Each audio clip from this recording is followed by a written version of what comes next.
case of kind of mistaken identity, that this person didn't know that it was me. And so it's a funny little story that I want to tell you. So I'm here at the Loop campus, and I was going to meet my wife for lunch, and she had texted me. I'm in my office, and she said, I'm here, and I texted coming, and then she's still waiting down there, and it takes me a while to walk the halls in church, because I'm talking to people, and can I ask you one more question, that sort of thing, and so which is great. So I'm cruising out, because it's been a while since she's texted me to say she's here waiting in the parking lot, and so I'm going to walk out, and we're going to go grab a quick lunch together, and so we're heading out, and I'm walking fast to try to get out of the door to get to lunch, and I see this senior adult lady, this older lady, and she's on her cane, and she's walking like this.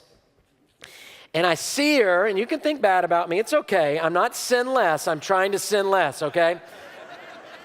I see her, and I think, I hope she doesn't see me, is what I say. Isn't that terrible? I mean, it's your pastor. It's terrible, but I'm a human being. And so I start hustling a little bit more, trying not to make eye contact, and I round the corner, so now she's going this way, so I've gotten out of eye view, and I think in my heart, what am I doing? This is terrible. So I turn back around, and I say, ma'am, do you need a little help getting to your car? And she says, I was hoping you would come back. And I was like, guilt. Turn the knife, right? So I said, sure, I'm going to come back.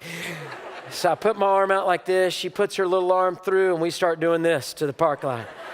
We're doing this down the hallway, right? We're doing this down the parking lot. Now we're in the parking lot. I see Kelly waiting in the car. I just kind of wave at Kelly. Kelly nods at me. Okay, so we just keep doing this. So we finally make it to the car. We get to the car. The car takes a while to get to. The car takes a while to get into, right? So now we're standing at the car. The door's open. She's standing there. She said, well, thank you. I appreciate you doing that so much. Can I give you a tip? I'd like to give you a little bit of money. And I'm like, no, ma'am. You do not need to give me any money, right? You don't need to give me money at all. And she said, well, what's your name? And I said, well, I'm Pastor Gregg. And she said, you're Pastor Gregg? And I said, yes, ma'am, I am. She said, well, you sure look a lot bigger on those screens.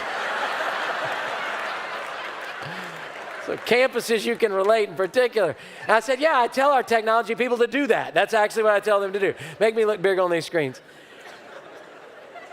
So then she said after that, she said, you could tell I should come to church more so I could recognize you a little bit quicker.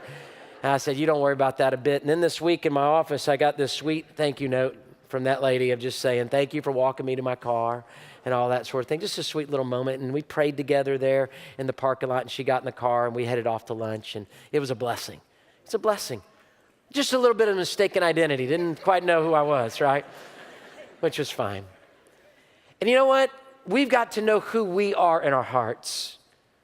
That what it really means to be a Christian, what it really means to be a follower of Jesus, that makes a difference on the inside. It changes what we do in a habitual fashion of walking all of these things out. And we have to know not just what we're to do, but whose we are.